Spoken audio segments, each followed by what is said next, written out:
Queridos, abra sua Bíblia comigo no livro do profeta Jonas, capítulo 1, verso 1, 2 e 3. Eu farei outras leituras e você pode me acompanhar. Diz assim a palavra do Senhor. A palavra do Senhor veio a Jonas, filho de Amitai, com esta ordem: vá depressa à grande cidade de Nínive e pregue contra ela, porque a sua maldade subiu até a minha presença. Mas Jonas fugiu da presença do Senhor. Dirigindo-se para Tarsis, desceu à cidade de Jope, onde encontrou o navio que se destinava àquele porto. Depois de pagar a passagem, embarcou para Tarsis para fugir do Senhor. Ainda, capítulo 2, verso 1. Dentro do peixe, Jonas orou ao Senhor, o seu Deus, e disse: em meu desespero clamei ao Senhor, e ele me respondeu, e do ventre gritei por socorro, e ouviste o meu clamor. Capítulo 3, verso 1, diz assim: a palavra do Senhor veio a Jonas pela segunda vez com esta ordem: vá à grande cidade de Nínive e pregue contra ela a mensagem que eu lhe darei. Jonas obedeceu a palavra do Senhor e foi para Nínive. Capítulo 4, verso 1. Jonas, porém, ficou profundamente descontente com isso e enfureceu-se. Ele orou ao Senhor: Senhor, não foi isso que eu disse quando ainda estava em casa? Foi por isso que eu me apressei em fugir para Tarsis. Eu sabia que tu és Deus misericordioso e compassivo, muito paciente e cheio de amor, e que prometes castigar, mas depois se arrepende. Agora, Senhor, tira minha vida. Eu imploro, porque para mim é melhor morrer do que viver.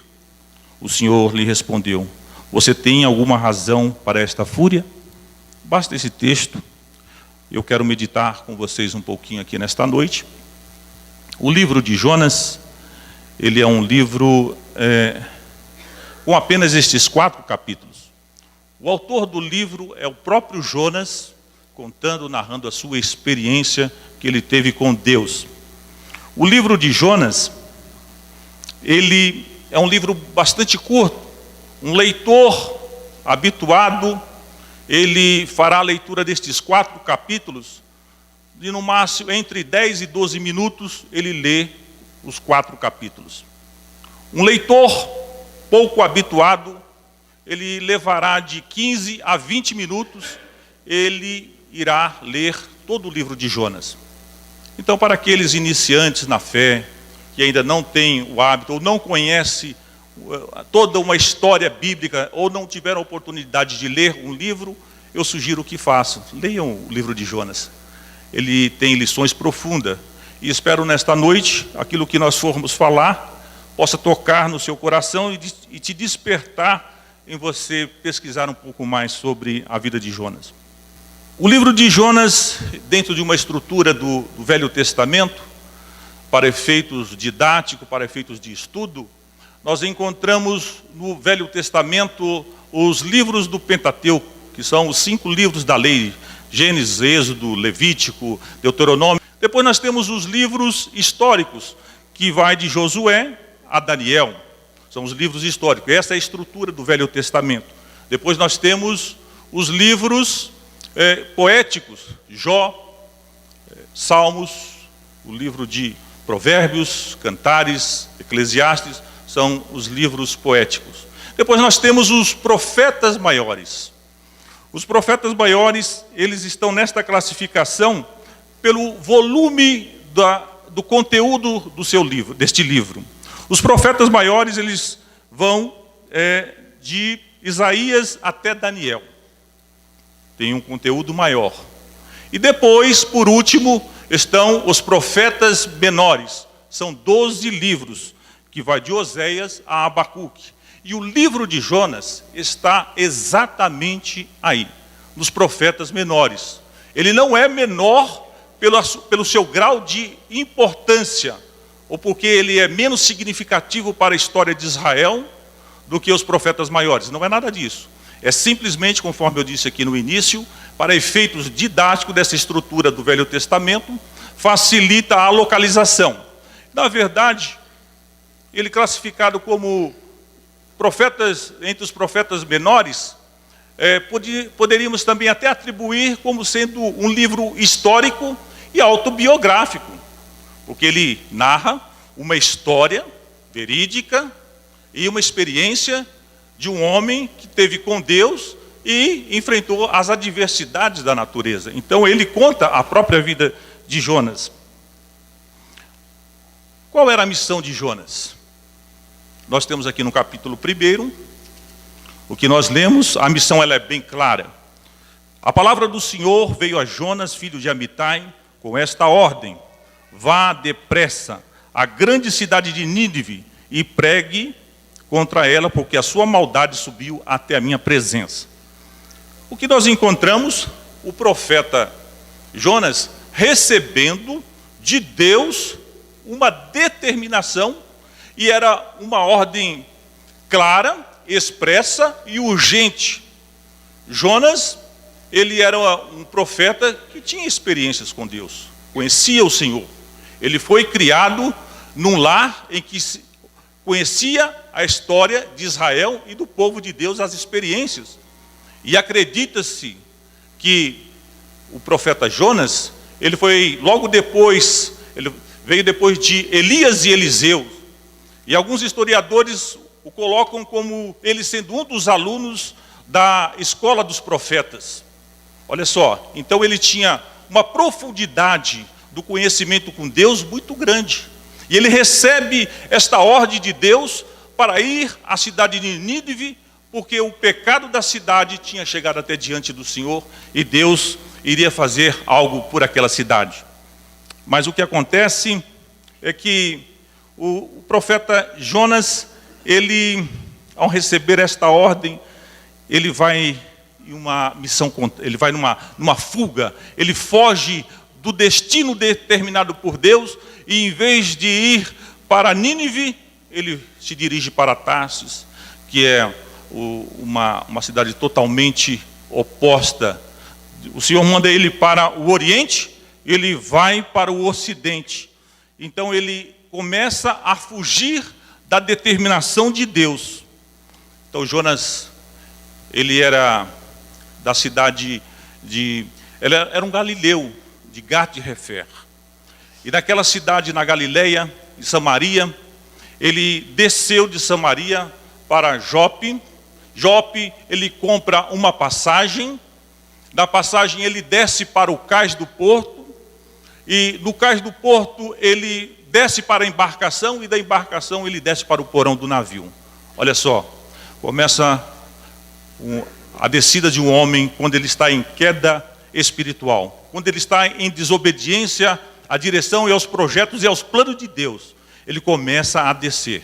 Jonas vai exatamente nessa linha. Ele vai descendo até as profundidades do porão. E lá ele usaria uma linguagem hoje nordestina, armou a sua rede e entrou num profundo sono. Jonas, na verdade, ele era fugindo de Deus. Ele resistia muito em cumprir esta missão de ir a Nínive e pregar contra aquela nação. Mas, queridos, eu fiquei pensando, e gostaria que vocês pensassem também comigo, qual era o motivo que Jonas, um homem experiente com Deus, um homem que provavelmente participou desta escola de profetas, por que ele resistiria a esta ordem de Deus?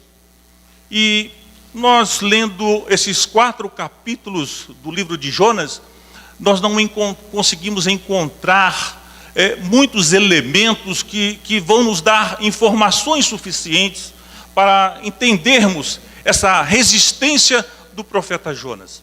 Aí nós temos que recorrer à história. E nós vamos buscar na história por que Jonas tomou essa atitude. Quem eram os ninivitas? Então, para que nós possamos entender um pouco a motivação de Jonas, eu quero compartilhar com você. Nínive, ela estava localizado à parte leste do rio Tigre. A distância mais ou menos da Palestina para Nínive era de 960 quilômetros. Para chegar a esta cidade, por meio da navegação, levaria alguns meses. Esta cidade era uma das cidades mais antigas do mundo. E o texto bíblico, você terá a oportunidade de ler ao chegar em sua casa ou durante a semana, você vai ver que há pelo menos 3 referências dizendo: desça a grande cidade de Nínive. Era uma grande cidade, era uma cidade significativa e tinha aproximadamente 600 mil habitantes. Lá no último verso do capítulo 4, nós vamos encontrar uma referência a 1.200 habitantes que não sabiam discernir da mão direita da esquerda. Há entendimentos de que aquilo se referia a crianças e também muitos animais. Então era uma cidade de uma importância muito grande e era também a capital da Síria.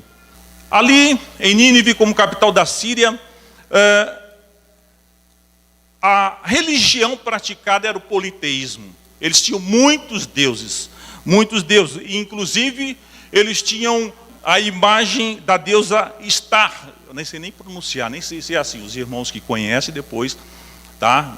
Me desculpe aí se essa não é a expressão certa. Mas era uma deusa, a deusa da lua, a deusa da fertilidade, a deusa até das prostitutas. E eles adoravam essa deusa. E outros também. Os seus templos, eles praticavam imoralidades, práticas sexuais, enfim, era essa natureza religiosa. Eles tinham uma vida que nos causa, assim, muita aversão, e Jonas sabia disso. Então nós vamos perceber que estes ninivitas tinham também uma marca interessante. Eles eram cruéis com relação aos seus inimigos. Era conhecido os assírios da forma com que eles tratavam os inimigos. Talvez hoje nós diríamos que eles não respeitavam as leis de guerra, como tratar os inimigos. A fama deles era tamanha, que quando eles iam para um confronto, conquistavam nações e cidades, eles pegavam, traziam os prisioneiros, cortavam os pés, as mãos, as orelhas, o nariz, a língua, e finalizavam, cortando a cabeça e empilhando, fazendo pirâmides. Então, este era o povo com que Jonas tinha que ir e enfrentar, sabendo que eles eram pessoas com este perfil. Então a brutalidade e a crueldade dos ninivitas era muito grande. Nínive era conhecido como a cidade de sangue. Eles eram cheios de astúcias, eles eram ladrões, eles tinham práticas que as pessoas não queriam participar de forma alguma das atitudes, das práticas dos assírios. Além disso, eles tinham a prática da feitiçaria, da bruxaria. Então, queridos, quando a gente dá uma pincelada neste contexto, nós começamos a perceber que Jonas, ele tinha algum motivo para não ir para Nínive. Por quê? Este temor porque se Deus usasse de misericórdia com esses ninivitas, estas pessoas, esses assírios, representariam uma ameaça para o seu povo.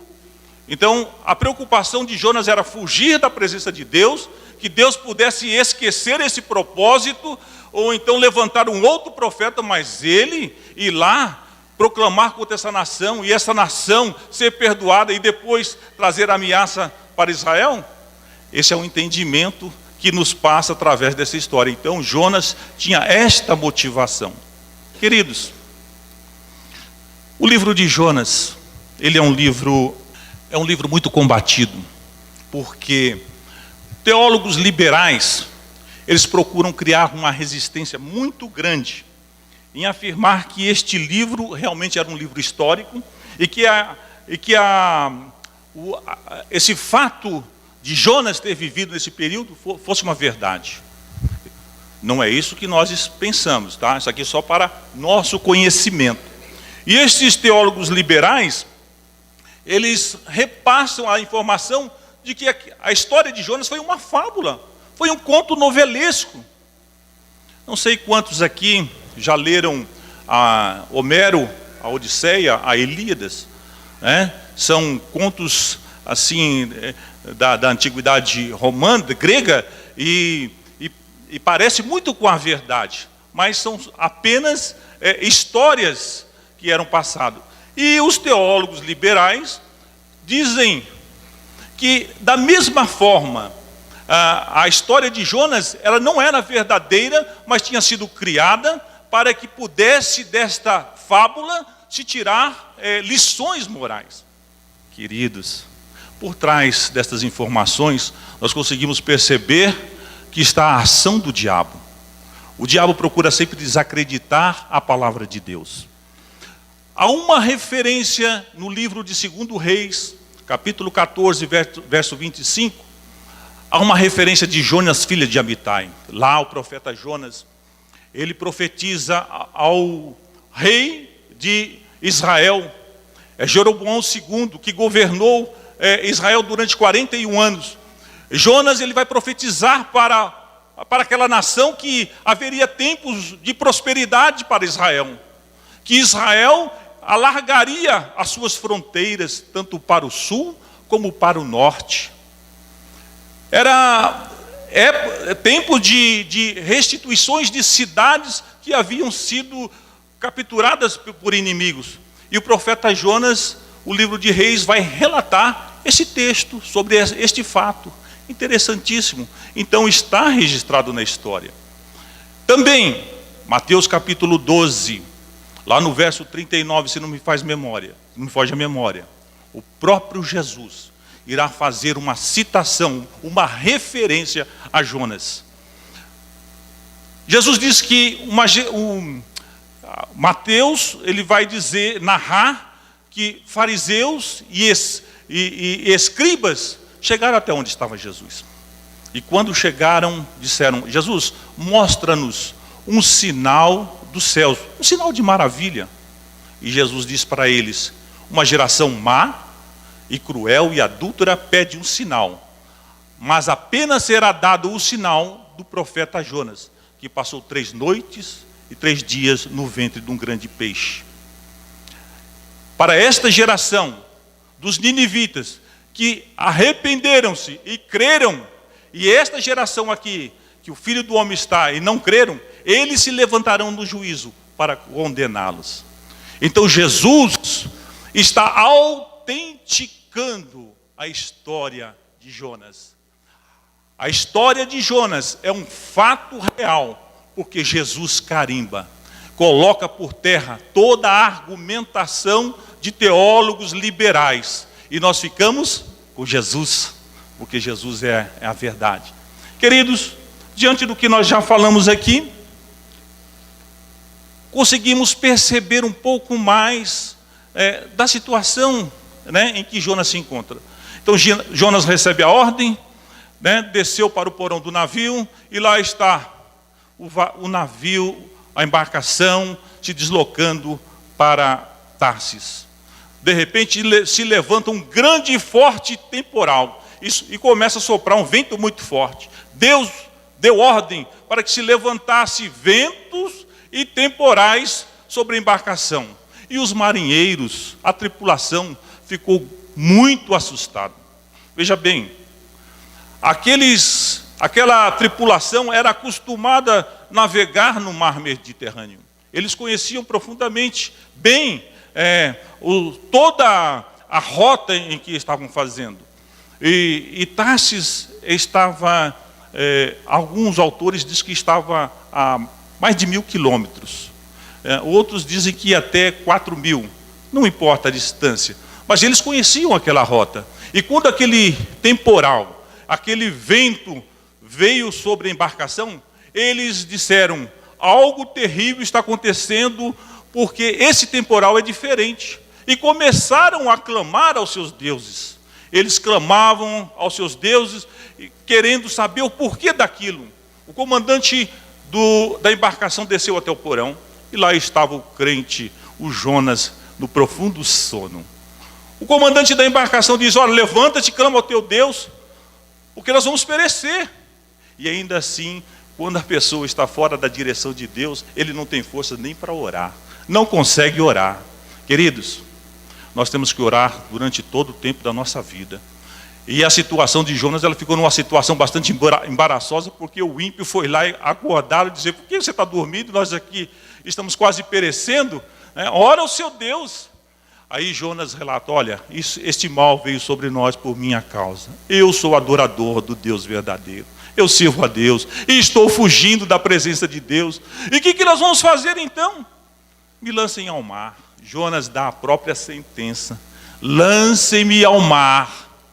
E os marinheiros ficaram tão preocupados com aquilo que não queriam ser responsabilizados pelo sangue de um inocente.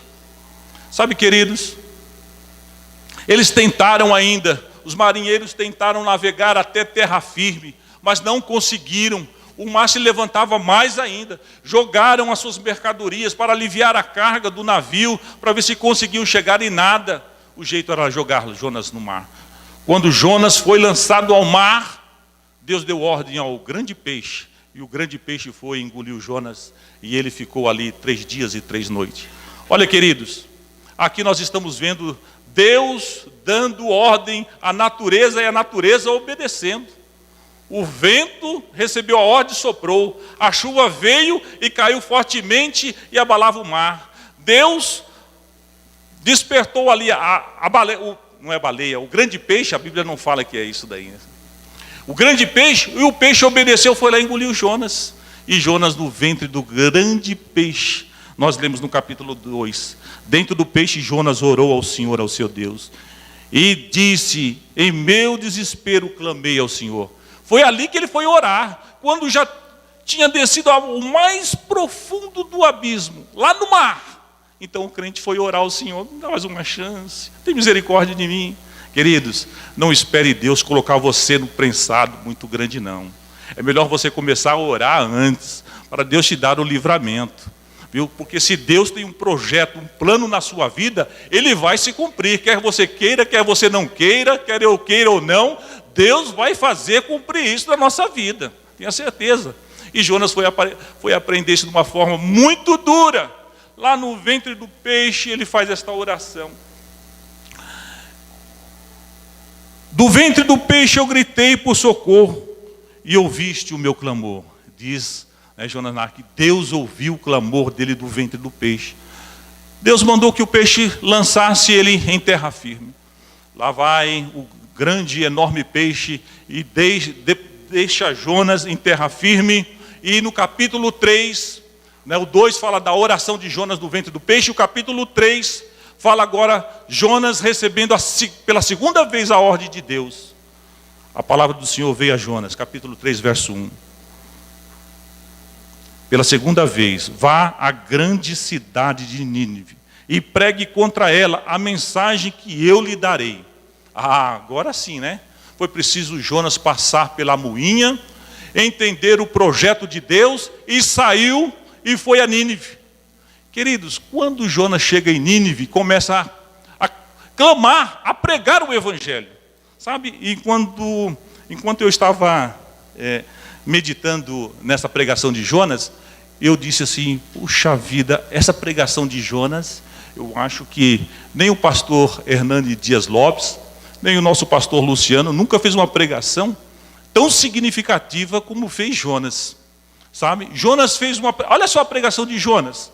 Ele caminhou durante todo um dia e disse assim: daqui a 40 dias Nínive será destruída. Daqui a 40 dias Nínive será destruída. Tem 7 palavras. Olha só, muitas vezes, queridos, olha só como nós nos enganamos. Eu já tive uma experiência dessa natureza. Nós pensamos que as grandes mensagens, as grandes pregações, elas são entregues a pessoas de grande título, pregadores eloquentes, ou pessoas famosas, homens ou mulheres, Mas quando Deus quer usar, Deus usa você, Carlos.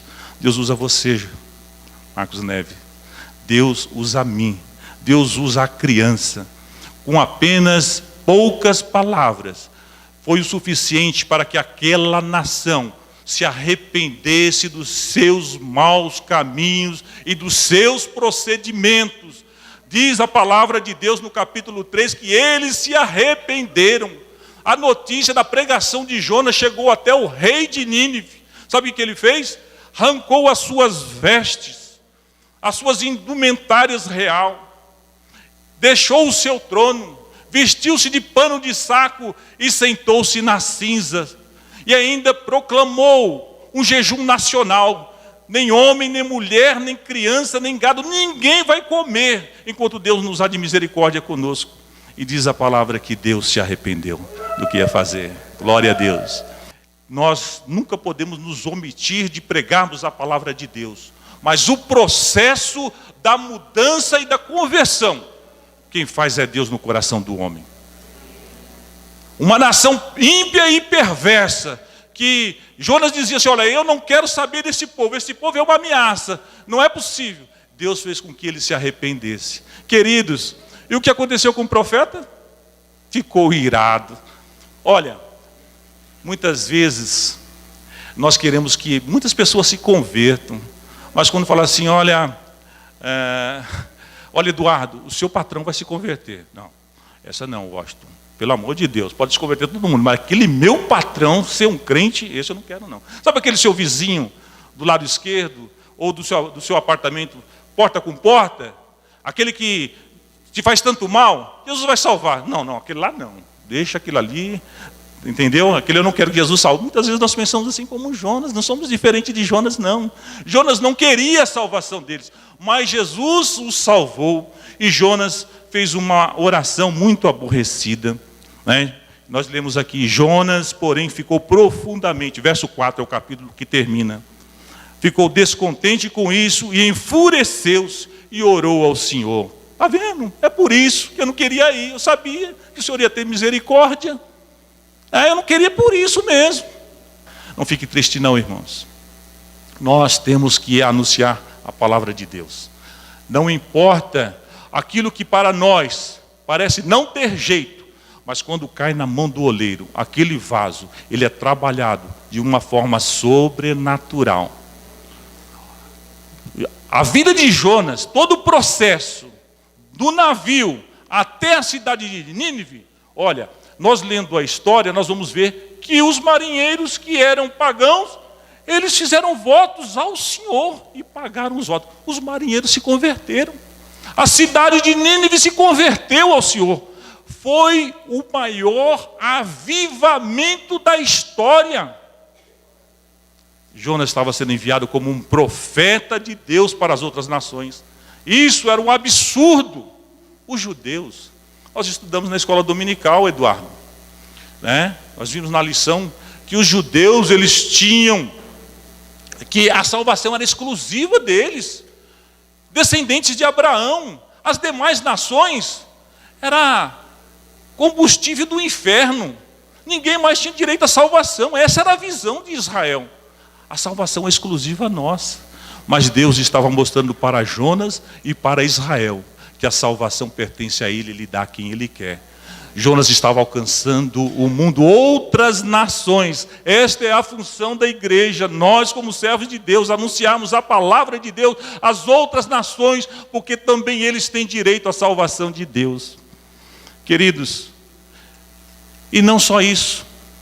Quando Deus fez este grande milagre, sabe o que Jonas fez? Ele subiu, foi para a parte leste da cidade, e lá ainda ficou esperançoso de que Deus pudesse trazer justiça sobre os ninivitas. Um sol forte, vento quente, Deus fez brotar uma planta, e aquela planta trouxe uma sombra para Jonas, e ele entrou ali debaixo daquela sombra da planta, e achou tão bom, nossa, como é bom esse frescor, né? Uma terra tão quente como essa, e ficou ali aguardando.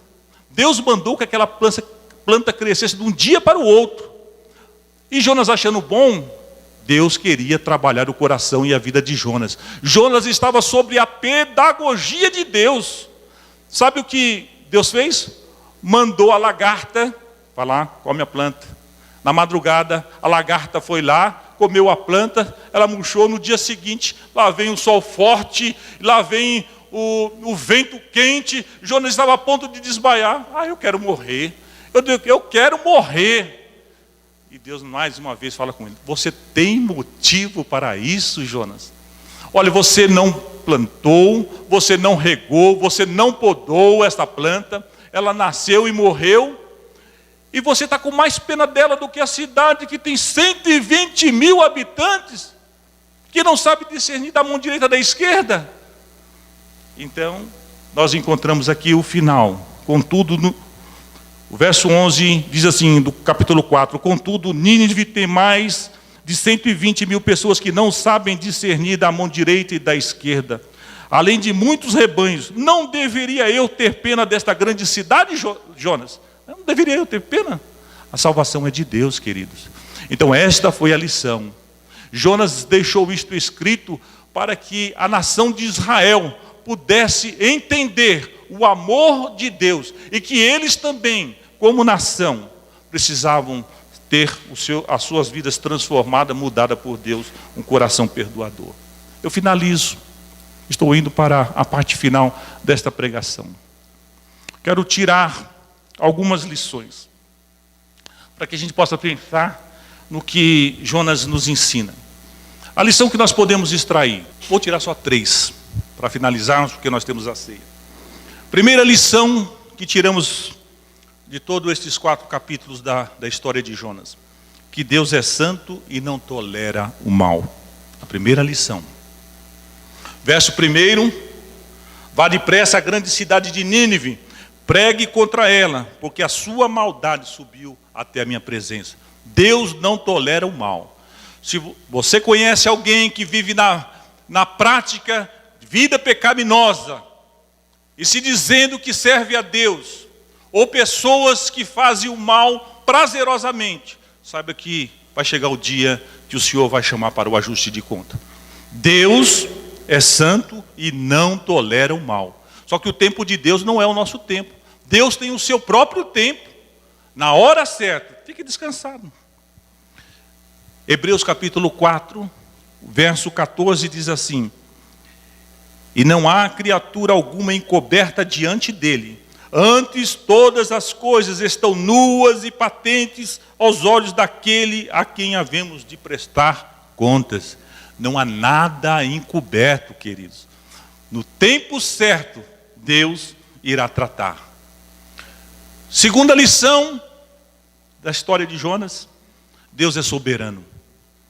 Como é que nós podemos ver isso?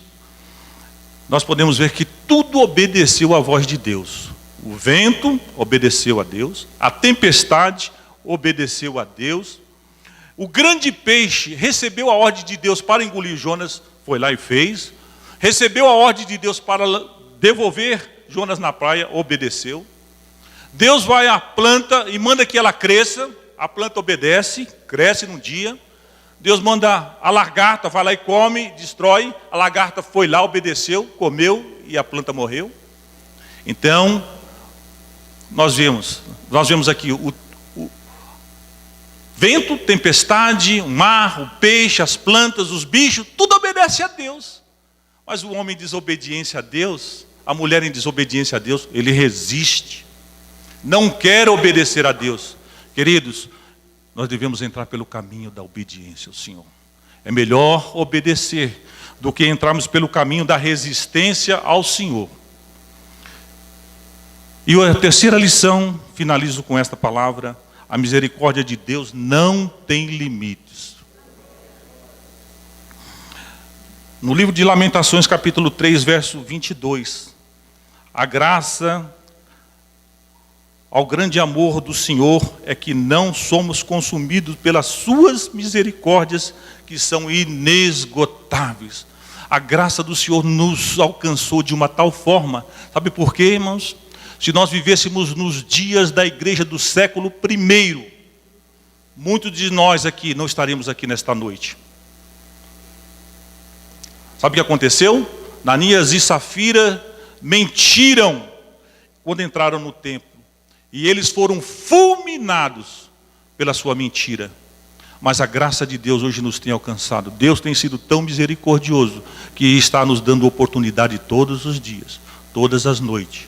E hoje é uma oportunidade que você tem para rever a sua vida, para tomar uma atitude e dizer: Senhor, alcança-me com a tua misericórdia, porque eu preciso do teu perdão. E quem tem o perdão para dar é o Senhor.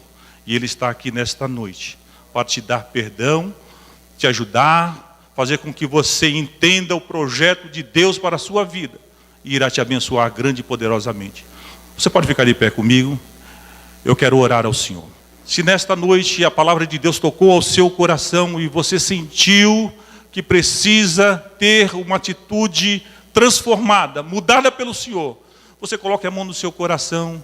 E o Senhor está aqui para mudar a sua vida e te dar ensinamentos. O Senhor está sempre nos alertando porque Ele nos ama. A graça de Deus nos alcançou. Querido Deus, a Tua palavra, ela é fiel.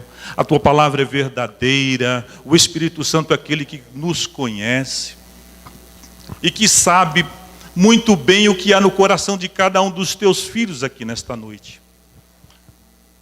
Esta foi a palavra que o Senhor trabalhou no meu coração, através do Espírito, para que eu trouxesse a esta igreja. Eu entendo, Senhor, que é da Tua vontade, que o Senhor está falando ao meu coração, ao coração de cada um dos Teus filhos. Nós precisamos ter atitudes transformadas, mudadas pelo Senhor. Ouvirmos a Tua voz, não resistirmos ao Senhor, porque tudo obedece ao Senhor. Nós também queremos obedecer. Que não venhamos a passar pela dor, pelo sofrimento, não termos um coração endurecido como Jonas teve, mas queremos ter um coração transformado pelo Senhor. E nesta noite eu oro com esta igreja. E em nome de Cristo Jesus, continue falando, Senhor. Continue falando. Continue falando, Senhor. Nós vamos cercar a mesa do Senhor.